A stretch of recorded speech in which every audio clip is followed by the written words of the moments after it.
안녕하세요. 사연을 부탁해입니다. 오늘의 사연을 소개하겠습니다.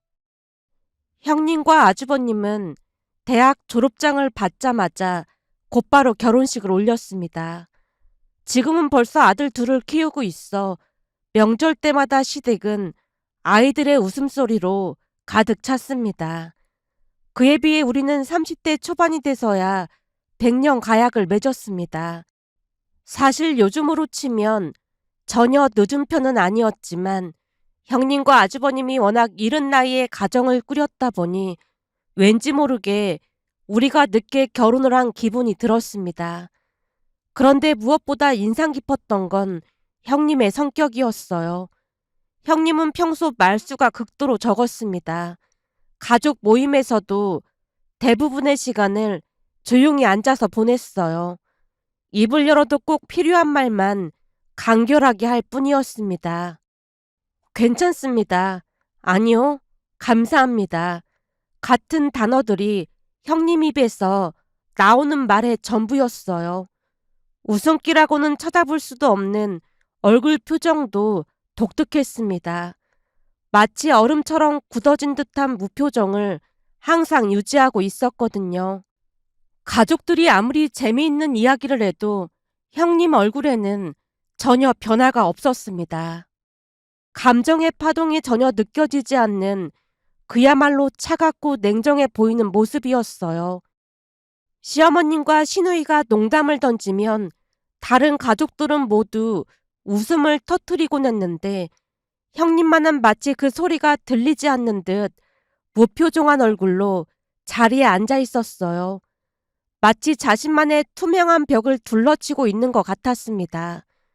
처음에는 형님과 친해지려 노력했지만 시간이 흘러도 형님의 차가운 태도는 변하지 않았어요. 처음에는 저를 경계하는 건가 싶어 조심스럽게 다가가려 노력도 해봤습니다. 하지만 시간이 흘러도 형님의 태도는 변하지 않았어요. 그러다 보니 시댁 가족들 모두 형님 눈치를 보고 있었어요. 시어머님조차 형님 앞에서는 평소보다 조심스럽고 말이 많기로 유명한 시누이도 형님 눈치를 보며 자리를 피하기 일쑤였습니다. 그러던 어느 날은 시어머님에게서 전화가 걸려왔어요. 예, 니들 어디 나갔니? 아니요, 날씨가 많이 더워서 집에 있어요. 마트에 갔다가 닭이 신선해서 삼계탕 하려고 몇 마리 샀으니까 저녁에 건너오렴. 네, 알겠습니다. 음식 만드는 걸 도와드릴 겸 조금 일찍 시댁에 도착해서 현관문을 열고 들어섰는데 주방에서 대화 소리가 들려왔어요. 시어머님과 시누이가 불만 가득한 목소리로 대화를 나누고 있었어요. 아니, 큰언니가 언제부터 엄마가 해준 음식을 먹었다고 온다는 거야? 그동안은 피곤하다고 늘 피했잖아. 시누이의 목소리에는 의아함과 짜증이 뒤섞여 있었습니다. 그러게 말이다. 나도 네 큰오빠한테 얘기 듣고 깜짝 놀랐잖아. 큰애는 눈만 마주보고 있어도 아주 소름이 끼친다니까. 겨울이랑 친구라도 되는 건지 찬바람이 쌩쌩 불잖아. 같이 있으면 한여름에도 등골이 서늘하다니까. 시어머님 말에는 그동안 참아왔던 속내가 고스란히 드러나 있었어요. 그러게 말이야. 다들 불편해하는데 왜 굳이 온다고 하는 건지 모르겠어. 두 사람이 형님 뒷담화를 나누고 있다 보니 눈치를 보며 쭈뼛쭈뼛 주방으로 들어갔습니다. 그런데 사람이 있는 걸 아는지 모르는지 두 사람이 계속 말을 이어갔어요. 내가 볼 때는 작은 언니 때문인 것 같아. 시누이가 갑자기 화살을 제게로 돌렸습니다. 작은 언니 때문이라니? 왜 그런 거 있잖아. 서열 관리? 그러니까 작은 언니 앞에서 맏며느리로서 서열 관리를 하고 싶은 거 아닐까? 시누이의 분석은 날카로웠습니다. 마치 추리소설 속 탐정처럼 형님의 행동 변화를 파헤치고 있었거든요. 그런가? 잘 생각해봐. 그동안 큰언니가 우리 집에 몇 번이나 왔어? 거의 손에 꼽을 정도였잖아. 그 정도는 아니지. 큰애도 처음에는 우리 집에 자주 오긴 했잖아. 시어머님이 신우이 말을 정정했지만 신우이는 멈추지 않았어요. 암튼 작은 오빠 결혼하기 전에는 늘 큰 오빠 혼자였는데 가족들이 다들 불편해하는 거 뻔히 알면서도 요즘은 가족 모임에 꼬박꼬박 참석하잖아. 그게 다 작은 언니 정신교육 시키려고 그러는 거라니까. 그제서야 신우이가 고개를 돌려 저를 바라봤습니다. 마치 자신의 추리가 맞는지 확인하려는 듯한 시선이었어요. 작은 언니, 큰 언니 엄청 무서운 사람이니까 조심해야 해요. 별일도 아닌 일에 개거품 물고 미친 개처럼 달려든 게 한두 번이 아니거든요. 신우이의 경고 섞인 충고는 생각보다 직설적이었다고 해야 할까요? 넌 그런 쓸데없는 소리를 뭐하라고 그래? 시어머님이 나무랐지만 신우이는 아랑곳하지 않았어요. 아니, 지금이야 잘 모르겠지만 큰언니 욱하는 성격이 곧 나올 수도 있잖아. 무방비 상태로 있다가 당하지 말고 작은언니도 미리미리 마음의 준비를 하라고 말해주는 거잖아. 나같이 착한 신우이가 어딨겠어? 그 말에 저는 그냥 웃고 말았는데요. 사실 형님이 차가워 보이긴 했지만 경우가 없어 보이진 않았기에 그 대화에 굳이 끼어들고 싶지 않았거든요. 잠시 후 형님과 아주버님이 조카들과 함께 집으로 들어왔습니다. 아이들의 제잘거리는 소리와 함께 집안 분위기가 순식간에 활기를 띠었는데요. 비록 말은 없었지만 형님은 묵묵히 음식 준비를 도왔어요. 식사가 시작되자 평소와 다름없는 풍경이 펼쳐졌습니다. 아주버님과 남편이 이런저런 이야기를 나누고 시어머님은 조카들 밥 먹는 모습을 살피시며 이것저것 챙겨주시는 동안 형님은 여전히 식사 내내 아무 말도 하지 않았어요. 마치 그 자리에 없는 사람처럼 조용히 밥만 먹고 있었습니다. 그런데 밥을 다 먹은 뒤 가족들이 과일과 차를 마시며 담소를 나누는 동안 형님은 홀로 자리에서 일어나 묵묵히 설거지를 시작했어요. 그 모습에 저도 얼른 일어나서 싱크대 옆에 섰습니다. 동서는 가서 차 마셔. 나는 별로 할 말이 없어서 설거지하는 거야. 형님의 목소리는 여전히 차갑고 무뚝뚝했지만 그 말 속에는 묘한 솔직함이 담겨 있었어요. 아니에요. 저도 같이 해요. 괜찮으니까 가서 차 마셔. 형님이 제 등을 가볍게 떠밀기에 다시 식탁에 앉았는데요. 그 와중에 신기했던 건 시댁 가족들 모두 형님을 전혀 상관하지 않고 대화를 이어갈 뿐이었어요. 설거지를 다 끝낸 뒤에도 형님은 소파에 앉아서 휴대폰만 보고 있었어요. 가족들의 웃음소리와 대화소리가 끊이지 않는 가운데서도 홀로 섬에 고립된 것처럼 보였다고 해야 할까요? 그런 와중에도 시어머님과 시누이가 곁눈질로 형님 눈치를 살피고 있는 게 눈에 띄었습니다. 혹시라도 형님의 기분이 상했나 확인하고 있는 듯 해 보였어요. 그 모든 광경을 지켜보며 의문이 더욱 커졌습니다. 도대체 전에 어떤 일이 있었길래 시댁 가족들이 그토록 형님 눈치를 보는 걸까? 형님은 분명 말수가 적고 차가운 성격이지만 딱히 무례하거나 문제가 되는 행동을 하는 것 같지는 않았거든요. 오히려 설거지까지 도맡아 하는 걸 보니 나름대로 가족에 대한 배려심도 있어 보였고요. 그런데 왜 시어머님과 시누이는 마치 지뢰밭을 걷는 것처럼 조심스러워하는 걸까? 특히나 시누이가 말했던 개거품 물고 미친 개처럼 달려든다는 표현이 자꾸 머릿속에 맴돌았어요. 결국 집에 도착하자마자 남편에게 물었습니다. 자기야, 나 궁금한 게 있는데. 뭔데? 말해봐. 남편이 옷을 갈아입으며 대답했습니다. 그게 시댁에 갈 때마다 느끼는 건데 어머님이랑 아가씨가 형님 눈치를 유난히 많이 보는 것 같더라고. 대체 왜 그러는 거야? 그리고 아가씨가 나한테 형님이 완전 이상한 사람이라고 했지만 내가 볼 때는 별로 이상해 보이지 않거든? 물론 조금 차가워 보이긴 하지만 그렇다고 나쁜 분 같진 않던데. 제 물음에 남편이 잠시 생각에 잠겨 있다가 천천히 입을 열었어요. 형수님 성격이 약간 불같은 데가 있긴 하지. 그걸 뭐라고 해야 할까? 말을 엄청 직설적으로 하고 잘못된 건 무조건 짚고 넘어가는 성격이야. 근데 자기도 대충 눈치챘겠지만 엄마랑 현주가 말을 좀 생각 없이 하잖아. 그러다 보니 형수님한테 크게 반격당한 적이 한두 번이 아니긴 했지.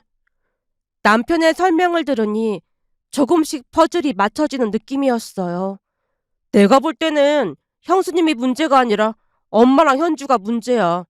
처음에 며느리 들어왔다고 시집살이 시키려다가 아주 된통 당한 거지. 난 정말 이해가 안 되는 게 우리나라 시어머니들은 왜 아들만 결혼시키면 며느리를 힘들게 할 생각부터 하는 걸까? 남편의 목소리에서 답답함이 묻어났습니다. 엄마도 형수님 꼬투리 잡을 생각만 하다 보니 나중에는 형수님이 흑화해서 집안이 뒤집어졌잖아. 진짜? 저도 모르게 눈이 커졌어요. 그렇게 조용하고 차가워 보이는 형님이 그런 면을 가지고 있다니 도무지 믿기지 않았습니다. 근데 만약 자기한테 그러면 내가 가만 안 있을 거니까 걱정하지 마. 긴 한숨과 함께 남편이 고개를 절레절레 내저었어요. 그 모습을 보니 그동안 집안에 얼마나 복잡한 일들이 많았는지 짐작이 갔어요. 그제서야 모든 게 이해되기 시작했는데요. 형님의 차가운 침묵은 단순히 성격 때문이 아니라 그동안 쌓인 불신과 자기 방어 차원이 아닌가 싶었습니다. 시어머님과 시누이가 형님 눈치를 보는 것도 과거에 호된 경험을 했기 때문이었고요. 아마도 처음에는 형님이 순진하게 당하다가 어느 순간 폭발했겠죠. 그리고 그 이후로는 아예 마음의 문을 닫아버린 것 같았습니다. 문제는 시간이 흐르면서 시어머님의 예전 행동들이 다시 나오기 시작했습니다. 마치 먹잇감을 기다리기라도 한 듯 제게 시집살이를 시킬 기회를 호시탐탐 노리고 있었다고 해야 할까요? 형님에게는 크게 당하셨으니 저를 통해 그 아쉬움을 달래려 하는 것 같았어요. 하지만 남편이 그 모든 것을 철저히 차단해버렸습니다. 어느 날 시어머님이 연락도 없이 집에 찾아왔는데 마침 남편이 설거지를 하고 있는 모습을 보시고는 볼멘 소리를 하며 매서운 눈초리로 저를 노려봤어요. 내가 얼마나 귀하게 키운 아들인데 설거지를 시키는 거니? 너 혹시 우리 아들한테 집안 살림 다 시키는 거니?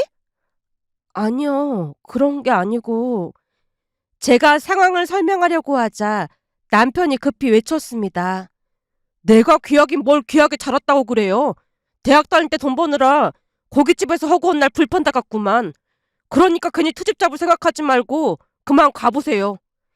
그거야 네가 하고 싶다고 해서 한 거잖아. 어쨌든 하나도 귀한 아들 아니니까 그런 말 하지 마세요. 그리고 앞으로 연락 없이 이렇게 불쑥불쑥 찾아오시면 문 안 열어드릴 테니까 그런 줄 아세요. 뭐? 문을 안 열어줘? 시어머님의 목소리가 한 옥타브 높아졌어요. 이 집이 저 혼자 사는 집도 아닌데 이렇게 불쑥불쑥 찾아오시면 곤란하죠. 내 아들 집에 내가 온다는데 그게 뭐가 잘못됐다는 거야? 네가 우리 아들한테 시킨 거니? 시어머님이 금방이라도 달려들 듯 저를 노려보고 있었는데 남편이 다시 일침을 가했습니다. 엄마, 며느리한테 존중받고 싶으면 엄마도 며느리를 존중해줘야 하는 거예요. 엄마가 이런 식으로 하니까 형수님이 흑화한 거잖아요. 여기서 걔 얘기는 왜 꺼내? 그러니까 앞으로 연락하고 오세요. 저는 분명히 경고했어요. 내가 너를 어떻게 키웠는데 네가 엄마한테 이럴 수가 있어. 그러니까요. 잘 키운 자식이니까 그만큼 잘 살아야 하잖아요. 혹시 엄마는 제가 이혼하길 바라세요? 뭐? 지금 그걸 말이라고 해? 시어머님이 빽 하고 외치자 남편이 자연스럽게 말을 이어갔습니다. 그러니까 하는 말이잖아요. 아들이 이혼하길 바라지 않는다면 오늘같이 행동하시면 안 되죠. 분명히 말하는데 또다시 연락 없이 불쑥 찾아오시면 저는 문 안 열어드릴 거예요. 그리고 예전 형수님한테 했듯이 가영이 힘들게 하면 아예 출입 금지시킬 거니까 그런 줄 아세요. 엄마, 난 형이랑 많이 다른 거 아시죠? 나는 한다면 하는 성격이에요. 절대 잊지 마세요. 남편이 차분하지만 단호하게 시어머님께 경고를 하고 있었습니다. 결국 시어머님이 입술을 파르르 떨다가 집을 나섰습니다. 문을 쾅 닫고 가시는 모습에서 분노가 고스란히 느껴졌어요.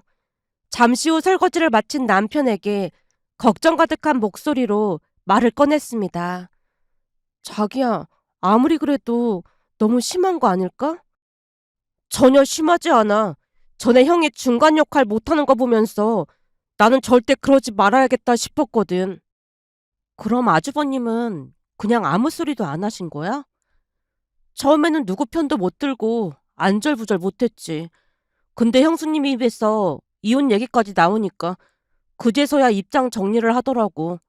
그 모습 보면서 나는 확실하게 해야겠다 싶었어. 사실 엄마 입장에서도 내가 이혼하는 것보다 그게 더 낫지 않겠어? 우리 엄마는 좋게 좋게 말하면 절대 들으실 분이 아니거든. 그러니까 자기는 그냥 내가 하라는 대로만 하면 돼. 자기야, 신경 써줘서 고마워. 제 말에 남편의 입꼬리가 살짝 올라갔습니다. 그 모습을 보니 마음이 한결 놓였어요. 그 뒤에도 남편이 철저히 제 편이 되어주다 보니 시어머님은 시집살이를 시킬 엄두조차 내지 못했습니다. 마치 든든한 방패막이가 생긴 느낌이었어요. 하지만 시어머님과 시누이가 참 대단했던 것이 그 와중에도 시집살이 시킬 궁리를 계속하고 있었다는 점이었어요. 포기하지 않고 끈질기게 기회를 엿보는 모습이 감탄스럽기까지 했습니다. 그렇게 시간이 지나 임신 후 출산을 하고 난 뒤 육아휴직을 하고 있던 중 시어머님 생신이 다가왔습니다. 시어머님이 남편에게 펜션을 예약했다며 오랜만에 가족 여행을 가자고 제안했는데요. 물론 처음에는 남편이 거절했지만 시어머님이 소원이라며 우는 소리를 하는 바람에 다 함께 여행을 가기로 했습니다. 여행 당일 짐을 챙겨서 시댁으로 갔는데 시어머님과 시누이가 잔뜩 흥분해 있었어요. 아니, 큰언니는 참석 안 한다고 했다며 그런 것도 제대로 확인 안 해본 거야? 확인을 안 하긴 누가 확인을 안 했다고 그래. 어제까지만 해도 분명히 참석 안 한다고 했다니까. 근데 어차피 말 한마디 안 하고 있을 거니까 신경 쓸 거 없어. 시어머님이 애써 스스로를 위로하고 계셨어요. 형님이 참석하는 게 무슨 큰일일까 싶었지만 그 여행에서 어마어마한 일이 일어날 줄 누가 알았겠어요. 그 펜션은 수영장에 있는 꽤 고급 펜션으로 밥을 먹자마자 시어머님과 시누이가 다 함께 수영을 하자고 했습니다. 저는 아이 때문에 그냥 있겠다고 사양했지만 시누이가 수영복까지 들이밀며 말을 꺼냈어요. 그러지 말고 같이 해요. 수아는 잠깐 작은 오빠한테 맡기면 되잖아요. 작은 언니 주려고 수영복까지 사왔단 말이에요. 시누이가 내민 수영복은 누가 봐도 엄청 작아 보였습니다. 물론 출산 전에는 충분히 입을 수 있는 사이즈였지만 출산 후 살이 많이 쪘다 보니 맞을 리가 없었어요. 아가씨, 이건 저한테 너무 작을 것 같은데요. 저는 그냥 구경만 할게요. 마음 써줘서 고마워요. 제가 정중하게 사양했지만 시어머님이 버럭 외쳤습니다. 그러게 출산 후에 살 빼라고 내가 몇 번이나 말했잖니. 요즘은 몸매 관리도 능력이란 소리 못 들어봤어? 지금은 수아가 어려서 조금 크면 운동하려고 했어요. 그러다가 영영 살 못 빼는 거야. 너 지금 턱이 2개인 건 알고 있는 거니? 내가 오죽 답답하면 이런 소리를 하겠어. 내 친구 며느리는 출산하고 나서도 완전 날씬하던데 너 그거 친정엄마 체질 닮아서 그런 거 아니니? 원래 딸은 친정엄마 체질 닮기 마련이거든. 그때 하필 남편은 아주버님과 밖에 있었다 보니 시어머님과 시누이가 마음 놓고 본색을 드러내기 시작했습니다. 그런데 그 순간 형님의 날카로운 목소리가 울려 퍼졌어요. 그럼 아가씨도 친정엄마 체질 닮아서 나중에 두턱이 되겠네요. 뭐? 친정엄마라면 나를 말하는 거니? 어머님도 지금 사돈어르신께 친정엄마라고 하셨잖아요. 어머니께 배운 대로 말씀드린 것뿐인데 왜 화를 내세요? 넌 어쩜 한마디를 안 질 수가 있니? 어머님, 저는 어머님께서 하신 대로 말한 것뿐인데 뭐가 잘못됐다는 거예요? 형님이 세세하게 따져 묻자 시어머님이 입을 꾹 다물었지만 형님의 반격은 거기서 끝이 아니었어요. 그리고 어머님은 출산하신 지 몇십 년이 지났는데 왜 아직도 군살이 있으신 거예요? 아, 어머님도 자기 관리를 못하셔서 그런 모양이네요. 제 친구 시어머님들은 대부분 연예인처럼 날씬하시던데 어머님도 체중 관리를 하셔야 할 것 같네요. 특히 그 뱃살은 건강에도 안 좋다고 하는데 언제 빼려고 그러세요? 동서는 출산하고 얼마 되지도 않았지만 어머님은 강산이 몇 번이나 바뀌었는데 진짜 큰일이네요. 그리고 아가씨는 나름 몸매는 좋은데 동서보다 부족한 게 참 많은 것 같네요. 부족한 거라니요? 아직도 눈치 못 챈 거 보니까 진짜 많이 부족해 보이네요. 그게 뭐냐고 물었잖아요. 눈치랑 예의요. 살아보니 눈치랑 예의 없는 사람은 대부분 다 싫어하더라고요. 그러니까 아가씨는 눈치랑 예의를 좀 배워야겠네요. 몸매만 관리하면 뭐 하겠어요. 인성이 바닥인데. 그러니까 남자친구도 안 생기는 거 아닐까요? 형님의 말에 두 사람이 씩씩거리며 밖으로 나가버렸습니다. 놀라서 조용히 서 있던 제게 형님이 가까이 다가왔어요. 동서, 어머님이랑 아가씨는 강약 약강이거든? 강약 약강이요? 그러니까 강자한테는 약하고 약자한테는 강하게 나가는 그런 사람들이야. 한마디로 동서가 그렇게 아무 말도 안 하고 있으면 앞으로 더욱 괴롭히려고 들 거야. 서방님이 매일같이 옆에 있는 것도 아닌데 스스로를 지킬 줄 알아야지. 안 그랬다가는 육아 방식도 일일이 참견하면서 엄청 힘들게 할 거야. 나도 예전에 그랬거든. 나도 출산하고 나서 살이 20kg나 쪘는데 시어머님이 어떻게 한 줄 알아? 어떻게 하셨는데요? 동서, 엄마금 아빠금 그 노래 알지? 네, 알고 있죠. 그 노래를 바꿔서 계속 불러댔어. 아빠금은 날씬해, 엄마금은 뚱뚱해, 이렇게 말이야. 그 노래를 지겹게 불러대면서 엄마 살 빼라고 해라 허구한 날 그랬다니까. 처음에는 나도 참으려고 했지. 그치만 하루 이틀도 아니고 도저히 안 되겠더라고. 그러니까 동서도 앞으로 자신을 스스로 지킬 생각해. 아닌 거에 대해서는 아니라고 정확하게 말하라 그 말이야. 형님의 목소리에는 진심 어린 조언이 담겨 있었어요. 사실 오늘도 내가 여기 따라온 이유는 두 사람이 동서한테 어떻게 할지 눈에 뻔히 보였기 때문이야. 그래서 처음에는 안 온다고 했다가 오늘 아침에 말을 바꾼 거야. 그러니까 앞으로는 스스로를 지킬 생각해. 동서가 이런 대우받는 거 알면 사돈 어르신 두 분 마음이 얼마나 아프시겠어? 그동안 차갑고 무뚝뚝하다고만 생각했던 형님이 사실은 저를 보호하기 위해 조용히 노력하고 있었던 겁니다. 그날 형님의 말을 들으며 많은 생각을 했습니다. 형님 역시 과거에 저와 똑같은 일을 겪었기 때문에 제가 똑같이 상처받지 않길 바라는 마음에 그런 행동을 했다고 했으니까요. 그 차가운 침묵 뒤에 숨겨진 아픔을 그제서야 이해할 수 있었습니다. 그 뒤 저도 스스로를 지키기 위해 많은 노력을 했습니다. 형님의 조언을 가슴에 새기고 부당한 일에는 분명하게 선을 그어가기 시작했어요. 어느 순간부터는 두 사람의 눈치를 보기 시작했는데요. 며칠 전에도 시어머님과 시누이가 제 얼굴을 보며 시비를 걸어왔습니다. 작은 언니, 요즘 피부 관리 안 하나 봐요? 피부가 너무 푸석푸석한 것 같은데 관리 좀 하세요. 그래, 네 시누이 말이 맞다. 여자가 피부 관리도 좀 하고 그래야 남편이 한눈을 안 팔지. 순간 두 사람을 가만히 바라보다가 웃으며 대꾸했습니다. 전에 아가씨가 하는 말 들어보니까 피부 관리하려면 피부과 가는 게 제일 좋다고 했던 것 같은데 지금 그이 혼자 벌고 있잖아요? 물론 저도 곧 회사에 복귀는 하겠지만 지금 외벌이인 상황에 두 분은 제가 피부과 가서 돈을 펑펑 쓰길 바라시나 봐요. 아가씨처럼 몇백만 원씩 투자해서 피부 관리하길 바라시는 거예요?